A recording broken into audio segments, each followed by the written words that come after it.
Magandang araw sa lahat. Ang pangalan ko ay Mr. David, Immigration Advisor ng LGTC. Ngayong araw ay nandito si Ma'am Teresa, isang successful applicant. Tingin ka naman sa camera, Ma'am. Okay? Sa Saturday, April 13 ay lilipad na siya papuntang Poland. Pero bago siya umalis, ay tanungin muna natin siya ng ilang question. Kung ano yung naging process niya, ano yung mga pinagdaanan niya papunta sa Poland. So, una kong tanong, Ma'am, paano mo po nalaman yung tungkol sa LGTC? Sa TikTok, nag-i-scroll ka ba or may nagsabi sa'yo na i-check mo ang aming page? May kasama kasi ako pero hindi ko lang pwedeng banggitin. Okay. Siya ang nakakita dun sa TikTok kaya dalaw kami nag-try ng tawag. Okay. Indiana yung nakasagot sa amin tapos inasa kami sa kasamahan mo si Ma'am Charmaine. Alright. No? Tapos yun, pinapapunta kami doon sa Samia, sa work complex yung Sa Dawak Complex. No? Ano.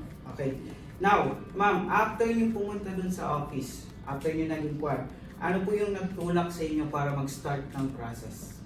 Papunta ng application sa Poland?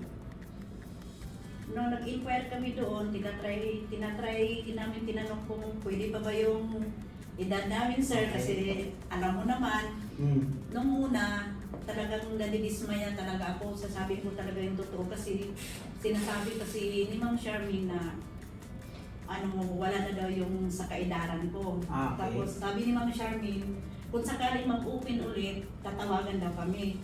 Mga 1 week yata or 2 weeks, tumawag si Ma'am Charmaine na sabi, nag-open daw ulit sa mga kaedaran namin ng 18 years old. Kaya yun, bumalik kami doon, sir. Okay. Sa Mukhang 18 pa naman si Ma'am. Okay. So yun, sa Poland po kasi is 55 or 60 below, marami pa rin opportunity para sa mga edad na yan. Kaya huwag po tayo mawawala ng pag-asa. So number 3 question, Ma'am, magbigay ka lang ng brief summary ng inyong pag-apply. Kung ano yung mga pinagdaanan nyo, kung ano yung mga binigay yung documents, anything na po, yung maliit or brief summary lang. Yun naman ang hiningi ninyo, sir, ng nung una kong pag-apply ng hingi ng yung una-una yung 50 na for yun? Open file? Open file. Tapos passport, resume. Then yun, nag-start na nagbayad. Pagkatapos kami nakabayad ako ng 250 KD, pinaprocess na yun yung working permit ko. Okay, Ma'am. About sa iyong pag-apply, Ma'am, ano yung mga pinagdaanan mo, yung mga hinintay mo or yung mga in-expect mo, yun lang, Ma'am. Ano yung mga ganun mo?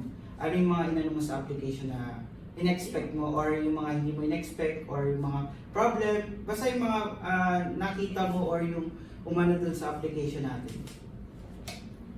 Yung naman, hindi naman ako masyado ding nahirapan sa mga hinihingi niyong dokumento kasi nagkakataon kasi na yun, pabakasyon kasi ako papunta sa Pilipinas kaya madali kong naibigay sa inyo kung ano yung hinihingi ninyo. Kasi nandoon na kasi sa akin, hawak ko na. Okay.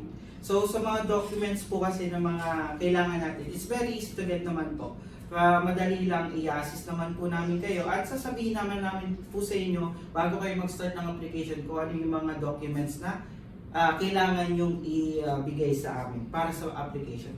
So, next question po, paano nakatulong ang LGTC sa inyong pag-apply? Malaki naman pasalamat ko sa agency ninyo kasi talagang nag-guide kayo kasi tuwing may inaano kayo na gano'n na kukuha kayo ng gano'n na mga requirements.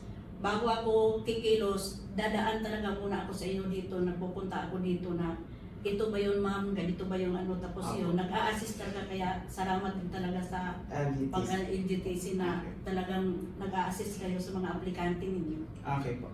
Very helpful naman po yung mga admin namin, immigration advisors sa pag-apply naman. Oo, walang kahit yung ibang lahi, hindi. Okay. Walang pinipili na oo.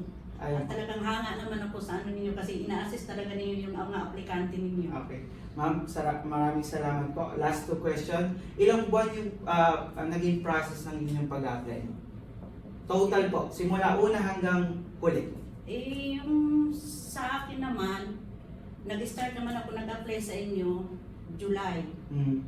Tapos yun, nung bago ako pauwi ng Pinas, tumawag kayo sa akin na parating na yung working permit ko, August. Tapos nung pagbalik ko, nag-report ako kaagad dito kasi September 22, nandito na rin ako. Tapos hindi rin nagtagal yun, binigay na ninyo yung ano kasi nandito na rin yung working permit ko. November 29, nagpulan embassy ako. Pagka December 14, dumating na yung visa ko. Ay. Naawa naman din ang Diyos. So yun ma'am, ulitin ko ma'am, ilang taong ka na ulit?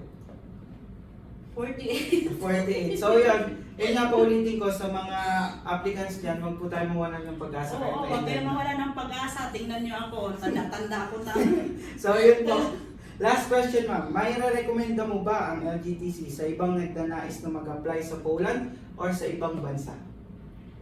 Para sa akin, kung kayo na may gusto mag-ano, ang ano talaga nila kasi talagang hindi sila nagpapabaya sa mga aplikante nila.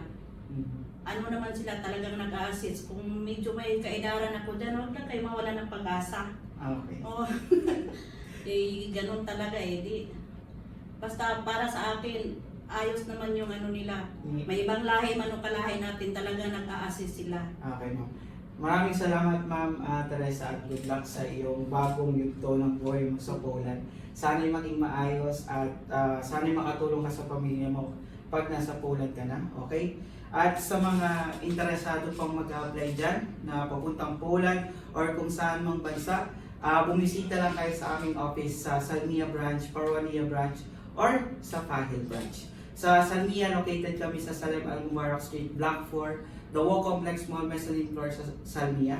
Sa Parwania, located kami sa Abeb Munawar Street, Block 3, Makatir Mall, 2nd floor, Office 17, Parwania. Sa Pahil, located kami sa Mecca Street, Block 7, 11th floor, Office 39, Munira Tower, Pahil. O di kaya, kontakin ang aming telephone number 2200-8278. Ma'am, muli po, good luck at enjoy niyo po ang bagong ito ng buhay niyo at sana po ay mapulfill niyo pa kung ano pa man po ang plano niyo sa buhay.